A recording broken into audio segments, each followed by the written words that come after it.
Celebrate Recovery is a recovery ministry that meets in our building every Tuesday night.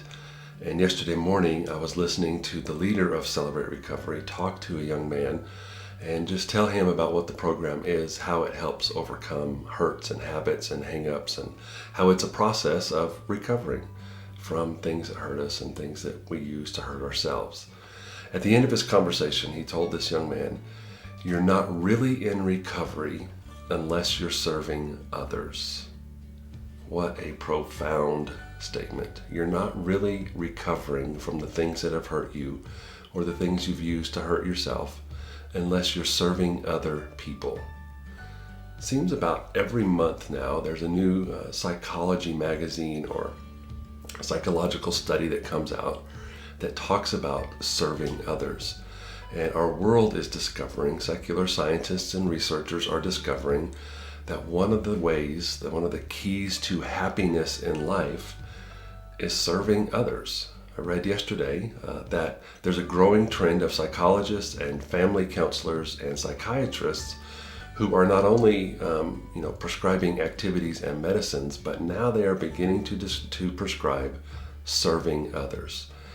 One of the ways to mental well-being is to find a way to serve others. Now, it just seems to me that the world is finally catching up with the brilliance of the ministry of Jesus and the commands of Jesus. How many times did he tell his disciples, "Listen, guys, you have to serve others. That's why I'm here. I came to serve, so you have to serve too." Paul told the Galatian church, Galatians chapter 5, verse 13, "You have been called to live in freedom, but do not use your freedom to serve your selfish desires." Serving your selfish desires is what causes depression. Serving your selfish desires is what causes anxiety. Serving your selfish desires is what leads to things that require you to go to a recovery ministry. Selfish desires are ultimately what will destroy you.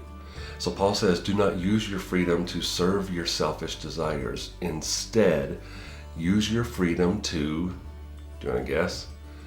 Serve one another in love.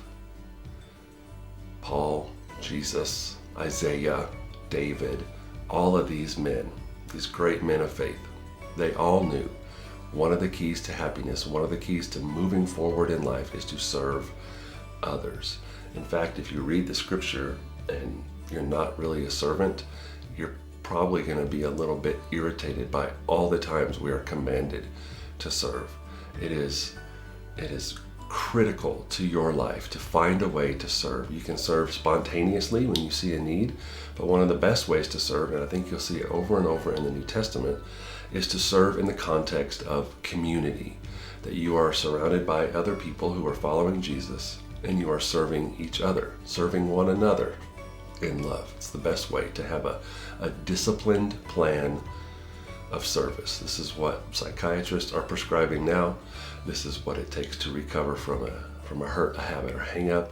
And it is truly the path to happiness, to wholeness, to well-being, to satisfaction, and to purpose in life is to find a way to serve others. So I want to challenge you today to look for spontaneous ways to serve, to take your mind off of you and put it on the needs of somebody else, even for just a minute or two. Find a way to serve someone else today spontaneously, and begin to pray about finding a way to serve in the context of a community on a regular basis, having a disciplined plan of service. Jesus himself said, "The Son of Man did not come to be served, but to serve."